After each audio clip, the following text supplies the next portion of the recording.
All right. Good afternoon. Very happy Friday to all of you. After we're done, you're done with me. We're very delighted to welcome Polina Kubiak, who will be taking over as the spokesperson for the President of the General Assembly. And Polina will brief you for the first time right after I'm done. I have a trip announcement to make. The Secretary General will visit Colombia from the 23rd to the 24th of November in celebration of the 5th anniversary of the signing of the landmark 2016 final peace agreement between the Government of Colombia and the former FARC-EP. The Secretary General will meet with the President Iván Duque and officials of his government, as well as leaders of the former FARC-EP guerrilla movement. He will attend commemorative events and observe peacebuilding and reconciliation efforts involving former combatants, communities, and authorities. The Secretary General will meet with the heads of the transitional justice system, victims of the armed conflict, and leaders of Colombian civil society, including women, youth, indigenous, and Afro-Colombian representatives, as well as human rights and climate activists. Throughout his visit, the Secretary General will take stock of the major achievements of the peace process, as well as the outstanding challenges. He will convey a strong message of encouragement for the continued implementation of this far-reaching and transformative peace agreement for the benefit of all Colombians. Quick note for you from Somalia, where the federal government and the humanitarian community today jointly said they were alarmed at the rapidly worsening drought in the country. Somalia is on the front line of climate change and has experienced more than 30 climate-related hazards since 1990, including 12 droughts, 19 floods. From some 2.3 million people, that's about 18% of all Somalis, are severely impacted by serious water, food, and pasture shortages. The risk of waterborne disease is on the rise due to the lack of access to safe and potable water. Nearly 100,000 people have abandoned their homes, especially in the central and southern areas, in search of food, water, pasture for their livestock. Over 70% of all Somalis live below the poverty line.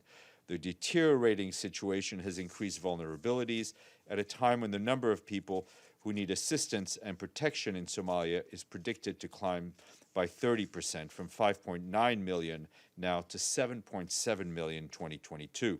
The humanitarian coordinator for Somalia, Adam Abdelmullah, said that a severe storm is brewing in Somalia, and he stressed that we must act now to prevent a slide into the crippling kind of drought and even famine conditions experienced in previous years. The people who are affected have already endured decades of conflict, climate shocks, and disease outbreaks. The UN Central Emergency Response Fund is allocating $8 million for the drought response, and the Somali Humanitarian Fund is making a reserve allocation of $6 million. The humanitarian coordinator for the Democratic Republic of the Congo, David McClark, condemned in the strongest terms a deadly attack that took place a few days ago on November 11th in the village of Kisunga in the territory of Beni in North Kivu. In this attack, 35 people were killed and 4,000 displaced. The area's health centers were looted and destroyed, depriving 12,000 people of health care services. In Beni alone, some 798,000 people are internally displaced. Despite this volatile security context, aid workers have provided food security assistance to more than 458,000 people across the territory since January. However, the needs remain high, with recent Ebola outbreaks adding to the already existing challenges. To scale up the response, it is critical that humanitarian partners have safe, timely, and sustainable access to all people in need. And on Afghanistan, the Food and Agriculture Organization today said it's helping farmers and herders as the people of the country face widespread drought and the collapse of rural livelihoods and widespread economic upheaval. In Afghanistan, at least 18.8 million people face acute food insecurity, meaning they're unable to feed themselves on a daily basis, and that number is projected to rise to 22.8 million people by the end of the year. FAO is supporting farmers and herders with seeds, fertilizers, cash, and livelihoods, supported to keep agricultural production going and to avoid widespread livelihood collapse in several parts of the country. The Director General of FAO, Koo Dong-hyu, warned that millions of Afghans are living on the edge of catastrophe, which he said will occur if their animals die or fields go unplanted.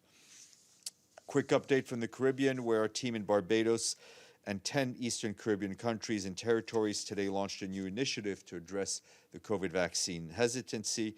This effort brings together experts from multiple UN agencies and seek to increase research and public policy option to boost vaccination rates. The resident coordinator in the area, Didier Trebuc, highlighted the importance of vaccination as the pandemic is heavily impacting economies and societies, increasing debt and deepening existing inequalities. He acknowledged the hard work of the authorities in the region in securing the offers of vaccines. Mr. Trebuc said the restrictions of movement through border control, curfews, school closures, and lockdown measures have come at a huge cost to the region, but he said science is on our side with vaccines being available in the Eastern Caribbean. Today is a very important day. It is World Toilet Day. In his message, the Secretary General says that life without a toilet is dirty, dangerous, and undignified. He stresses that everyone should have access to hygienic, safe, and sustainable sanitation, yet 3.6 billion people still live without safely managed sanitation, threatening their health, harming the environment, and hindering economic development. Every day, 700 children under 5 die from diseases linked to unsafe water and sanitation. Toilets also drive improvements in gender equality and in society as a whole. Also marking the day, the Deputy Secretary General spoke in a pre-recorded video message to an event hosted by the Permanent Missions of Singapore and co-hosted by India and Nigeria. Amina Mohammed said that every dollar invested in sanitation delivers 5-fold economic benefits, adding that achieving universal access to clean water and sanitation may seem expensive, but the cost of inaction is far greater. And finally, our guests on Monday will be the Undersecretary General Jean-Pierre Lacroix, Tulkare, and Catherine Pollard for peacekeeping, operational support, management departments. They will join us. They will be joined by the permanent representative of the Republic of Korea, Ambassador Cho, to brief you on the 2021 Seoul UN Peacekeeping Ministerial Meeting, which will be held from the 7th to the 8th of December. The meeting will bring together member states at the ministerial level and aims to strengthen UN peacekeeping by improving the performance and impact of our operations. Before we allow Paulina to come to the forefront, I'll take your questions. Edie and then James. Steph, is there any further word on the detainees in Ethiopia and Yemen? On Yemen, sadly, absolutely no change, despite our best efforts to try to secure the release of our colleagues. In Ethiopia, it's a fluctuating picture. The latest numbers I just received are 5 UN staff and 2 dependents are in custody. 6 staff, as we mentioned, were released yesterday, and 1 was released today. However, 1 UN staff member and a dependent were detained today. James. Austria has gone into lockdown. Austria has also said that it wants everyone to be vaccinated. It's making it mandatory to be vaccinated unless you have a medical excuse, and you could be fined and possibly jailed. What is the Secretary General's reaction? Is that a model that other countries should follow? Look, the Secretary General is not going to dictate the health policies of certain countries. I think it's very important that countries take serious and active public health policies to protect their population. And as a general rule, I would say that public health policies also need to respect basic rights. Abdelhamid. Thank you, Stefan. A few days ago, I raised the issue of the 5 Palestinians who are on hunger strike and passed their 100th day. Al-Fasfous is in his 128th day, and he's about to lose his battle of life. So you said you get back to me with some language, and I didn't hear anything. So if you have anything to tell Okay, let me check. I didn't see anything, but let me check. Okay. Yes, Gregory. Thank you, Stefan.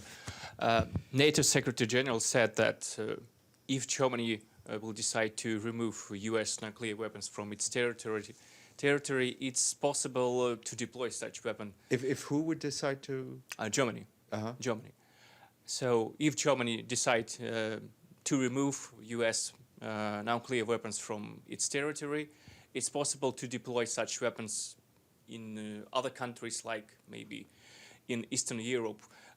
Do you have any comments on that? And would it bear some risk to non-proliferation regime? Thank you. Look, I'm not going to comment. I didn't see the full comments from the NATO Secretary General, and we're not going to comment on these sorts of things. I mean, our basic position is one for greater discussion, greater progress in non-proliferation, and greater action towards non-proliferation. Okay, Iftikhar.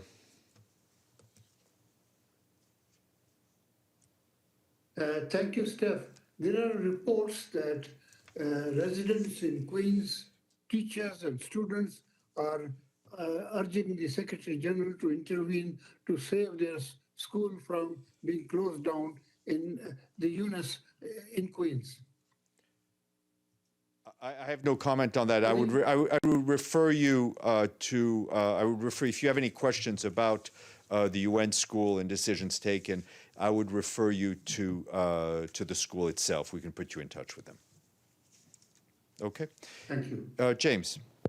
Yeah, the UK government is planning to proscribe all of Hamas, not just the military wing, the political wing as well. This is a permanent member of the Security Council. The UN has dealings with Hamas in Gaza and elsewhere. Is it helpful? Look, we continue, and we will continue to deal with the authorities in Gaza and wherever we need to deal with them, and we leave it to the member states to take their decisions. I also asked you yesterday about the numbers coming into the building. I don't know if you've managed to get any statistics for us, and whether those numbers mean that the Secretary General's order of, coming to work some days a week and not others are actually being respected or not. Yeah, I mean, every decision taken by the Secretary General given to staff is being respected, of course. Strange question. No, the numbers that we're getting in terms of people coming into the building over the last, let's say, 5 days vary between 3,700 to 2,600, depending on the days. The staff numbers hover over about 2,000. We do believe that staff are taking the Secretary General's or abiding by the Secretary General's. How many UN staff work? How many UN staff have passes that or have offices? As with most things about the UN, simple questions have complicated answers. There are a lot of UN staff that have passes to come into this building. They may not work in this. I mean, all the staff from UNDP, UNICEF, and others all have passes. The building also. I mean, clearly the building is emptier than we're used to.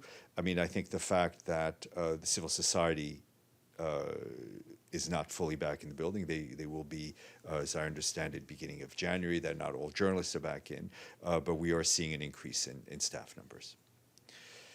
Okay, I wish you all a wonderful weekend, because it is Friday. James, don't look too stunned. I can confirm that it is Friday.